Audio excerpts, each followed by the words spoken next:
La historia de Josías. Había una vez un niño llamado Josías. Probablemente era como los demás niños de su edad, solo que con una pequeña diferencia. Josías era el rey de Judá. Aunque solo tenía 8 años, era un rey. Josías era un buen muchacho que amaba y quería servirle a Dios, pero en su nación había muchos que no servían a Dios. En el país vivían personas que adoraban dioses falsos y habían olvidado que Dios cuidó a los hebreos. Adoraban estatuas e ídolos en lugar del Señor. Ellos amaban las cosas del mundo en lugar de las de Dios y habían olvidado obedecer las leyes y mandamientos de Dios. Josías quería que su reino confiara en el Señor, por lo tanto las cosas tenían que cambiar. Un día, Josías ordenó: Vayan a decirle al sumo sacerdote que reúna el dinero que se ha llevado a la casa de Dios y que lo utilice para contratar obreros que reconstruyan el templo del Señor. El pueblo obedeció la orden de su rey e inmediatamente comenzaron a trabajar en el templo. Entonces ocurrió algo increíble. Cuando trabajaban en el templo encontraron el libro de la ley de Moisés. Era la palabra de Dios que había desaparecido durante cientos de años.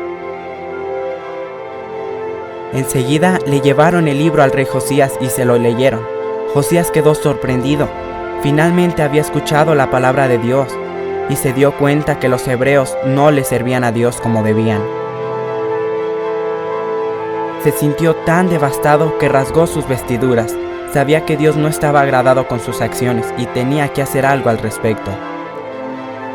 El rey Josías sabía que todos necesitaban escuchar la palabra de Dios.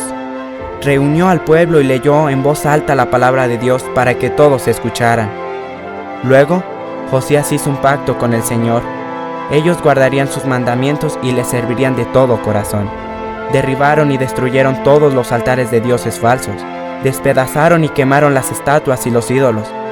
Y el pueblo renovó su fe en el único Dios verdadero y viviente. Josías aprendió que la palabra de Dios nos corrige y que tenemos que vivir conforme a ella.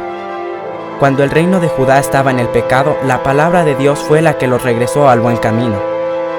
Esto también se aplica a nuestro caso. La palabra de Dios siempre está a nuestro alcance. Podemos leer la Biblia tanto como queramos y escuchar directamente al profeta de Dios. Si en algún momento sientes que no le sirves a Dios como debieras, solo haz lo mismo que Josías. Regresa a la palabra de Dios.